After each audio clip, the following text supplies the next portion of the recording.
Hey guys, MetalJesus here, and today I'm taking a look at something that when I first saw it, I was confused and also intrigued. It is called the OneXPlayer G1.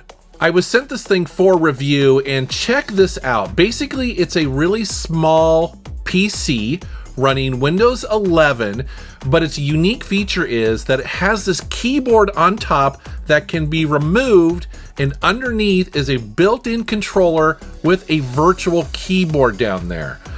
This thing is kind of wild.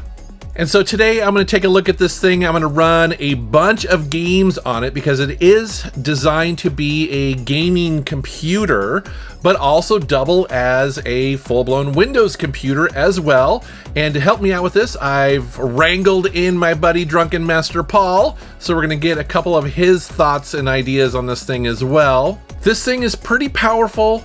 It's also kind of expensive, and it's just weird. So yeah, let's take a look.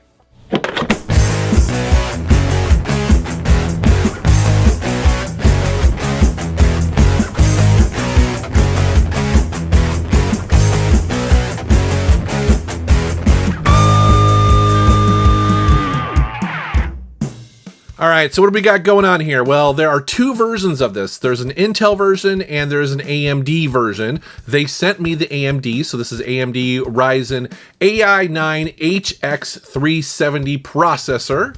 It's got 32 gigabytes of RAM. It is rocking Windows 11 Home. It has PCIe 4.0 SSD storage. That display is pretty nice. So it has a refresh rate of 144 Hertz, and it has a resolution of 2560 by 1600, and the overall size is 8.8 inches. It's also a touchscreen. Now, to give you a little bit of context here, the Steam Deck screen is 7.4 inches, so this is over an inch larger than that. It supports up to 65 watts fast charging, and it does come with the power brick and cable included in the box. And then those thumbsticks that are built into it are Hall effect, and you have micro switches on the bumpers as well as Hall effect linear triggers as well. So they're kind of going all out here on the controller aspect of this. And like I said, this is designed to fit in two worlds. It's running Windows, you have that full keyboard, but then you pop that off and then you're supposed to have a really good controller built in. Looking on the back of the device, the first thing you notice is that it has an Oculink port there, and that's where you could attach something like an external GPU or maybe another SSD. Right there is where you can plug in external headphones if you want. There is a USB-A port as well as two USB-C ports, and actually for this video, I'm using the output of one of those USB-C ports to go to a game capture device. So that's how I'm getting that footage right here. Well, B, Edge did it. Come here, sweetheart. Nealon, it seems like a lifetime. I'm sorry. I have no memory of you.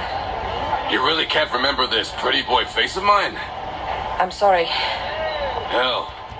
As far as sound goes, there's no real big surprises here. The speakers are on the front of this device, and so your hands never cover them up or muffle them.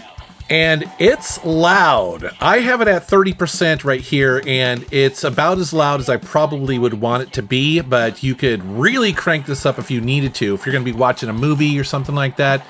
But yeah, plenty loud, sounds fine. The only other thing to note of the outside is there is that micro SD slot where you could expand the storage if you want. When it comes to the battery capacity, this is rated at 52 watt hours, or the equivalent of 13,500 milliamp hours. Now, what that really translates to just really depends on how hard you are pushing this thing. You know, in my experience, if you are playing a brand new AAA game and you're running at 30 watts, you're going to get maybe an hour, hour and a half. But you bump that down with a little bit older game and you're going to get, you know, twice as much of that, maybe 3 times as much. The price for this starts at $950. That's for the base unit, but it quickly jumps up from there depending on how much RAM and storage you want, and it can get up to $1,600 or $1,800 depending on if they're running a sale or not. So I wouldn't exactly call this cheap. There's a lot of tech in that little thing. not that much tech. I mean, it's an impressive little rig, but $1,500. There's so many other options. Yeah, like a full-size laptop. Yeah, right? yeah. I mean, I can get a MacBook for that. Yeah, I mean, and plug in your own controllers and stuff. Or even use like a Bluetooth controller. Yeah. And that's the thing, right? At those prices, you can just get a regular laptop and a Bluetooth controller. Now, it's obviously not going to be small, but you're in that same price range. But let's go ahead and run some benchmarks and see how well it performs. Now, the first benchmarking test we're going to throw at it is Night Raid. This is by 3D Mark, and the reason why we're going to do this is because I've actually also ran this test in the past couple years on these little mini computers that I've been reviewing as well, and so we can kind of compare the two. And this one right here gets a score of 29,679. And then when you compare that to a little mini computer that I tested a couple years ago, well, that one was 27,762. So the OneXPlayer G1 is definitely faster. But 3D Mark doesn't really recommend this anymore. They actually have a new benchmarking tool that they recommend that you use for these type of kind of portable devices called Steel Nomad Lite. And so I run it on that, and I get a score of 3,103. What's interesting about this new benchmarking tool that they have is that it now also supports mobile processors. So it supports the iPad and the iPhone. And so I happen to have a brand new iPad Pro that is using the brand new Apple M4 chip. And so I was like, okay, let's see how it stacks up to that. And the iPad Pro gets a score of 3,470, which is quite a bit faster than actually this little mobile PC. Now, this comparison isn't equal here because obviously Apple has their own processors, and obviously the OneXPlayer is using AMD's processors, but the price points are very similar because the iPad Pro starts at around $1,000. And so I kind of wanted to throw that out there. Obviously, if you're looking for something portable, this is kind of what your options are, especially at that price range. One of the first benchmarks I like throwing at these type of devices is Cyberpunk 2077. It's got a great benchmarking tool in there. And so this is running with a resolution of 1920 by 1200, and I'm using its built-in Steam Deck settings here. The end result is that you get a little over 30 frames a second, which I don't think is actually that bad. And you can always drop it down to 1080p or even closer to what the Steam Deck settings would be. And you would get a noticeably smoother experience and start, getting up towards the 40 frames a second. And with all of these devices, these handhelds, in person with that smaller screen, you don't really need it to be a higher resolution to look good. That's why the Steam Deck is so popular, because you can actually have a pretty low resolution and you don't really notice because the screen is smaller. So, just keep that in mind whenever I'm displaying the raw captured footage on screen versus what it actually looks like in person. Here's the benchmarking tool from Shadow of the Tomb Raider, and I'm using a resolution of 1080p. And then I'm using medium settings here. And once it runs through all of this stuff, it averages at about 37 frames per second, which again is pretty good. Again, you could lower those settings a little bit if you want to bump up and get closer to 40. I was kind of curious how Ratchet & Clank Rift Apart was going to run on here, because this game has got a lot going on, a lot of particles, a lot of great graphics, and so I was going to be curious if I liked how it looked or not. So right here I have the game set at 1080p with actually low settings, and that was the thing. I was like, okay, am I going to notice that it has low settings on here?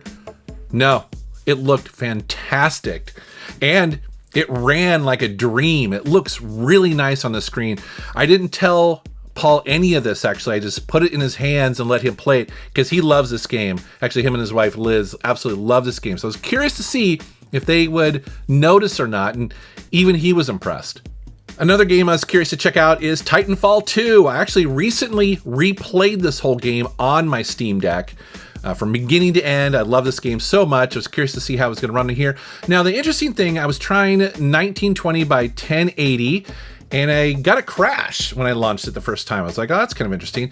I turned off VSync, And then I was able to get into the game. So not entirely sure if that was just a one-off thing or something weird about that. I don't know if it had something to do with a refresh, rate, or I don't know what it was. But once I got into the game and played this, yeah, it looks and runs fantastic. It's at this point where some of the cracks in this device start to kind of show, and some of maybe the compromises that are being made for its small design and its performance. The first one being it starts getting hot. This sucker's getting hot. A little warm on the old palms there. I think I better cool my hand down a little bit. This thing gets really hot, and it's to be expected. Obviously, many devices get hot, especially when you start pushing them like this. And we are bumping this up to 30 watts. So we're trying to get the maximum amount of performance out of these games, because we want to see what this thing can do. But it's getting hot, and those fans are getting loud. The other thing is I just don't love the controls and the controller. It's clever what they've done here, where they've baked it into the device itself, which is cool, right? You don't have to carry a separate external controller with you for traveling. It's built right into it. However, because this thing is so small, I kind of felt cramped a little bit, It was kind of awkward to play. I found myself kind of not hitting some of the correct buttons, and not just me, actually. Paul was doing that too. There's definitely a learning curve, or a time that you're going to put in here to kind of get used to the controls and the way that they're, because you're holding essentially a square device as opposed to a really comfortable controller. The controller is awkward, I think, primarily because I'm used to playing with a controller, and I have a muscle memory of where those are. So I kept hitting the wrong buttons a lot. It took a lot of concentration to actually use the controller to play the game. Also, because the thumbsticks are so shallow compared to a normal controller, we found ourselves kind of overcompensating and overshooting the camera controls, especially in first-person games. You end up just wildly swinging left and right for the first couple of minutes while you're using this, because you're just not used to how it controls. Now, again, you eventually do get used to it, but it's not my favorite. And then finally, there's the keyboard situation. It's a really interesting solution to a problem, right? You want a device that can truly do your Windows work, whether it's word processing or even coding or whatever you would do with a full keyboard, but then you pop it out and you've got this virtual keyboard. And what I found is I don't like the main keyboard, because there's too many compromises there, because it is so small. And notice like the space bar there. Like, I kept missing the space bar when I was typing, and it really slowed me down to have to kind of look down at the keyboard, while I'm typing, to make sure I could do it correctly and not make a ton of mistakes. Maybe I would learn to get used to it over time if this was my, main machine, or if I used it all the time, like say in the field. Sure, that might happen. But then the other issue is the virtual keyboard. And while it's a pretty cool idea and the entire surface can be used as a mouse if you need to, but you can't touch type with that at all. So again, you're primarily using that in games that might require it every once in a while, but I just feel like, it's not the same. The other thing I want to mention about games, and it's really specific to my audience because it's a lot of retro gamers, is emulation. Specifically, PlayStation 2 emulation, PSP emulation, all that sort of stuff. And what I'm noticing is that as these devices get more and more powerful, obviously the emulation's getting better and better. And so I'm noticing that as, I'm testing these devices year after year. And that to me is a good thing, because I like having a mix of these games on these devices, especially when I travel. I like to play new games, but I also like to play old games and emulated games. And this thing is doing a great job. So what do I think? Well, it's a neat idea, it plays the games really well, and the screen looks fantastic. However, I feel like too many compromises were required to try to cram a controller in there and also provide a keyboard solution. Again, I get it. They're trying to think outside the box and do something kind of new and creative, and they certainly did. But I think the form factor is just forcing them to just make too many compromises. Me personally, especially at that price, I would just prefer to have a normal laptop, you know, with a little bit larger screen and a full-size keyboard. And I would just carry around, you know, a controller if I needed to. Or again, you know, I have an iPad, which I really like, and you can use an external controller with that. Obviously, it's not running Windows, but it's got its own benefits as well. It's definitely a weird computer and not going to be for everybody. You know, in my mind, I kind of envision the guy who goes around all day long in his truck and is fixing telephone poles, right? And so he does need like a Windows computer to do some of that stuff while he's up fixing, the telephone line or the cable boxes or whatever. But then, in his truck, he wants to play Steam games, right? This would do that for him. But I would love to know what you guys think. Let me know down in the comments below, and I'll also put a link to their website also down in the video description.